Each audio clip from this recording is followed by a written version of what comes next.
Là, ce qu'il faut savoir, c'est qu'on veut avoir quelle hauteur. La première hauteur, au début, on veut juste couper le dessus. Parfait. Fait qu'on va visser les deux collets. Vas-y, Juju. C'est 2 pouces.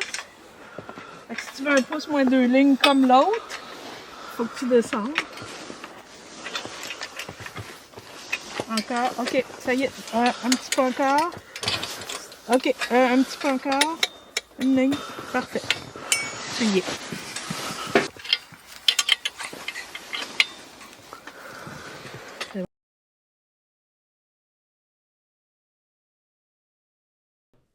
Bonjour tout le monde, voici un court vidéo sur l'utilisation d'une gruminette. La gruminette, dans le fond, ça se pose sur une chainsaw, une scie à chaîne, et on sert d'un rail, d'un système de guidage par rail ou d'une échelle, tout simplement, pour découper les slabs de bois. Vous allez voir, moi j'utilise sur la vidéo que vous voyez présentement une Stilt MS500i, donc une scie à chaîne à injection. Et c'était ma première expérience. Moi, j'ai le casse orange, je m'appelle Martine, et ma conjointe Julie, qui a le casse jaune. On était toutes les deux des amateurs dans le domaine. Vous nous voyez présentement couper la première étage avec le rail. Et le rail va nous servir simplement à cette première étage. Parce qu'après ça, dans le fond, notre arbre, notre tronc d'arbre va être droit et nous n'aurons plus besoin du rail pour couper. Donc, vous voyez que ça fait une coupe quand même droite. Il ne faut pas oublier que le tronc d'arbre était quand même en angle et il y avait 14 pieds de long. J'avais à ce moment-là une lame de 32 pouces. Donc, le tronc étant de 14 pieds, avec une lame de 32 pouces, même qu'à un moment donné, vous allez me voir un peu plus tard dans la vidéo, être obligé de rapetisser un peu la largeur du tronc. Donc, on s'est adapté. Vous voyez aussi que quand on est... Pourquoi qu'on est deux? Parce qu'on tient vraiment chacun des côtés pour essayer de tirer ou de pousser selon qu'on est, pour mettre ça le plus droit possible, pour faire une coupe droite. Et on utilise aussi des coins pour surélever la partie qui est déjà coupée pour ne pas coincer la lame. Dans cette vidéo-là, vous allez aussi voir que des fois, je recommence, puis je ne suis pas très habile à limer encore les lames. Donc, moi, ce que j'ai fait, c'est que j'ai acheté 2 lames différentes. Donc, après 2-3 coupes, je change de lame, puis je continue. Petite autre chose à vous expliquer. Une scie à chaîne, c'est fait pour couper de façon verticale, à la base. Donc, moi, en utilisant une griminette, je le fais de façon horizontale. J'ai fait aiguiser mes chaînes d'une différente façon. J'ai fait aiguiser mes chaînes à 10 degrés. Ce qui m'aide, dans le fond, ce qui aide à couper dans le sens horizontal. C'était des petits détails que j'ai appris lors de ma formation ma formation de bûcheron. En fait, c'est une formation sur l'utilisation d'une scie à chaîne. Alors, vous voyez que ça fait de super belles slabs. On a mis ça environ à 2 pouces d'épais. Peut-être un petit peu plus. Le but étant qu'on décide, premièrement, j'ai fait le maximum qu'on a pu, 14 pieds. Parce que si on décide, mettons, de faire une table de 14, de 12, de 10 pieds, de 7 pieds, au moins, on va pouvoir le couper au niveau qu'on va vouloir.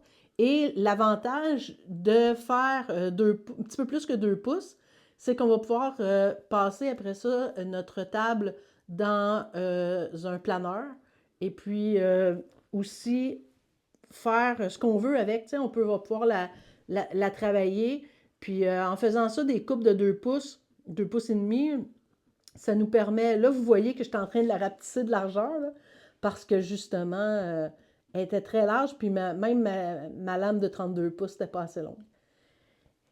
Alors, ce que je disais, c'est que en ayant le planeur, on va pouvoir planer notre slab de bois et faire le projet qu'on va vouloir. Nous, c'est de faire des tables Oui, en bois, mais surtout des projets d'époxy, faire des tables rivières. C'était le but d'aller chercher cet arbre-là. Vous voyez le neveu à Julie qui est en train de nous aider. Sérieusement, d'avoir quelqu'un, une troisième personne qui rentrait et retirait les, euh, les coins en arrière de nous, c'était très utile. Évidemment, vous voyez aussi que je recharge souvent de l'essence en masse, puis surtout, à chaque fois qu'on met de l'essence, on met aussi de l'huile. Puis de l'huile, il y en a pour toutes les saisons. Vous voyez que là, à ce moment-ci, on est habillé vraiment pour l'hiver, il fait froid. Fait qu'on a une sorte d'huile. Puis vous allez voir en fin de vidéo qu'on est dans une autre saison complètement parce que honnêtement, là, on n'a pas eu assez d'une journée pour tout faire. Tout ça, ça s'est fait sur 2 jours. Et je peux vous dire une chose, on vous a coupé beaucoup, beaucoup de boue parce que c'est extrêmement long. On était épuisés. Ça prend beaucoup, beaucoup d'énergie. Faire ça, je peux vous dire une chose, c'était ma première fois, puis avant qu'on me reprenne pour refaire ça une autre fois avec un arbre de 14 pieds, on va me payer cher. Parce que c'est physiquement extrêmement exigeant. Moi, je voyais ça dans les vidéos, comme vous voyez présentement, puis je disais, ah, ça a l'air facile, facile, pas de complications. Je peux vous dire que c'est long. Je peux vous dire que c'est beaucoup de travail. Puis le problème, si vous regardez présentement, on veut prendre la slab du haut, puis on veut l'emmener ailleurs, mais c'est pesant. Il a fallu être 6 personnes. Puis des fois, ouais, non, 6, c'est ça. On était 6 personnes transporter les slabs, c'est extrêmement pesant. Ça pèse, je sais pas, 2 tonnes et quart. Je disais tout le temps 2 tonnes et quart, mais c'est extrêmement lourd. On a transporté ça. Dans le fond, ce qu'on a fait, c'est qu'on est allé chez les propriétaires de l'arbre pour aller couper l'arbre. Et on a transporté ça chez nous. Il a fallu donc louer une remorque et transporter ça. Parce que justement, c'est long, c'est lourd, ça ne se transporte pas. Puis ça, ben, il faut y penser avant de commencer le projet. Si j'avais des suggestions à vous faire, ça serait pour le rail. Le rail, ce qu'on trouvait, c'est qu'en 3 parties, oui, c'est pratique, mais d'un autre côté, il n'était pas assez long pour notre projet. On aurait aimé mieux à ce moment-là prendre une échelle. Une échelle tout simplement simple. Tu sais, vous prenez une grande échelle double, puis vous la séparez en deux, là, vous la défaites, ou tout simplement une échelle simple de 14 pieds aurait été plus facilitant pour la première coupe. Mais la première coupe, mais après ça, c'est plus utile. Ensuite, les coins. J'ai racheté des coins par la suite parce que ça en prenait minimum 4. Parce qu'on en mettait 2 chaque côté, si vous voyez bien. On avait marteau, masse.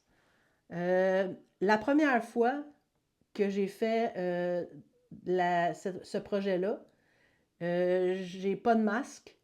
J'ai un casque avec une grille, ça c'est très utile, mais ça fait beaucoup, beaucoup, beaucoup de brantis. Vous allez voir à la fin du vidéo que dans le fond, je porte un masque pour le branti. À ce moment-ci du vidéo, je ne sais pas si vous avez vu, il y a quelques secondes, il y a eu beaucoup de fumée. Je vais être très humble avec vous, c'était ma première fois, j'étais fatiguée. Et j'ai accroché le frein de la scie. Et vous allez voir dans les prochaines... Je le vois présentement, puis ça me fait mal, là. Parce que là, je le sais, là, on voit la boucane, puis j'allumais pas, là. Même au son, j'aurais dû catcher. J'ai brûlé la scie, tout simplement. Une pièce intérieure de la scie que j'ai brûlée. OK, rassurez-vous, je l'ai fait réparer, puis ça a été correct. Mais ça m'a quand même coûté des frais parce que faut être très attentif quand on manipule la scie, surtout de façon comme ça horizontale. De façon verticale, ça n'arrivera jamais vraiment d'accrocher le frein d'urgence de la scie, mais de façon horizontale, avec la fatigue, ben malheureusement, je trouve ça plate, mais ça s'explique. Évidemment, vous voyez aussi qu'on est bien équipé, bien habillé. Et moi, j'ai des pantalons exprès pour les coupeurs de scie. Vous voyez ma conjointe Julie qui n'en a pas. Et je lui ai dit, la prochaine fois, tu vas en avoir. Fait que la prochaine fois, la prochaine vidéo, elle a une paire de pantalons exprès pour les coupures parce que notre gruminette, au bout de la gruminette, il y a une protection pour la lame et il avait brisé au courant de la première journée. C'est de la petite aluminium, fait qu'il n'a pas toffé longtemps. Alors, vous voyez qu'à la fin, ma scie commence à nous arracher, la lame aussi. Puis on ne comprend pas pourquoi, mais on a tellement hâte de finir notre journée. Fait qu'on a fait 3 coupes, si je calcule bien comme il faut. On a fait 3 coupes en une journée sur un arbre de 14 pieds, du début le matin, mettons à 9h30 environ, jusqu'à 4-5 heures. Ça nous a vraiment pris toute la journée, toute notre énergie. J'aurais même pas continué le lendemain, j'étais vidée.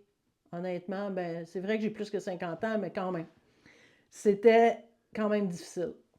Alors, on s'en vient finir le projet. Vous voyez, là, on a dramatiquement changé de saison. Il faisait froid, il y avait de la neige la première fois. Là, on change de saison. On est tout enjoué. On est content de recommencer. Et là, je suis mieux équipée dans le sens que, premièrement, il ne fait pas froid. J'ai le même pantalon, puis même que je trouve qu'il fait chaud pour avoir ce pantalon-là. Mais je ne prends pas de chance, je veux me protéger. Et cette fois-là, vous allez me voir à chaque fois, lunettes de protection, masque et le casque. Et cette fois-là, je fais attention, on a de l'expérience, on est rendu bonne et on s'organise pour pouvoir faire le travail comme il faut. Donc, on voit ici Étienne qui est en train d'enlever l'écorce de l'arbre parce qu'à chaque fois qu'on fait un projet d'époxy, de toute façon, notre slab va falloir qu'on enlève l'écorce de l'arbre. On ne coule jamais d'époxy sur une écorce. On enlève l'écorce avant. Puis on nettoie, dans le fond, notre bois. Évidemment, on va le faire sécher. Là. Pensez pas qu'on va couper l'arbre là, puis que le lendemain, on emmène ça à la maison et on coule d'époxy, on se fait une table avec ça. C'est minimum 1 an, sinon 2. Dans notre cas, il va pouvoir sécher 2-3 ans. On n'est pas pressé. Et là, vous voyez le beau Étienne qui utilise une DeWalt à batterie. Je l'ai fait s'amuser pour couper. Là, il essaye de couper aussi la largeur de ce coin-là parce que, comme je vous dis, ma lame a beau avoir 32 pouces, bien, c'était pas suffisant pour une partie de l'arbre. Donc, c'est pas mal ce que j'avais à vous mentionner sur la gruminette. Je vous encourage, vous n'avez pas besoin de payer cher pour une gruminette et le rack. Moi, j'ai pris ça, je vous dis la marque, la compagnie où j'ai fait affaire, j'ai pris ça sur Internet, sur Vevor. Et la compagnie Vevor vend des objets métalliques en aluminium de bonne qualité. Moi, ça m'a convenu. Puis, vu le nombre de fois que je vais m'en servir, peut-être 2-3 fois, ça ne valait pas la peine non plus de payer extrêmement cher. Elle a été totalement utile. Ça s'est super bien passé. Comme je vous dis, à part le petit morceau d'aluminium protège-lame au bout de la gruminette, ben, qui a brisé la première fois. Mais sinon, je l'ai fait ressouder, puis il a rebrisé la deuxième fois. Donc, on comprend que c'est pas extrêmement solide, mais quand même, c'était, pour le prix, c'était très, très efficace. Alors, je vous laisse regarder la fin du vidéo. Comme vous voyez, on a amélioré notre technique. Premièrement, c'est sûr que la bûche est le tronc d'arbre est rendu plus bas. Donc, on y va à genoux. On a une meilleure technique. Vous voyez la gradation. On a des masques, toutes les deux, pour justement pas manger de brantis. Je vous le dis, là, c'est plus que utile, c'est nécessaire. Vous allez comprendre lorsque vous allez le faire. Et je vous encourage à l'essayer. Ayez pas peur, ayez confiance en vous, puis amusez-vous surtout, c'est ça le but. Alors, je vous laisse regarder la fin du vidéo, puis je vous dis à la prochaine. Gênez-vous pas pour liker la vidéo et pour nous mettre des commentaires, aussi des questions. Si je suis capable, je vais vous répondre. Puis sinon, pourrai vous faire des références. Et je vous dis à bientôt pour d'autres projets.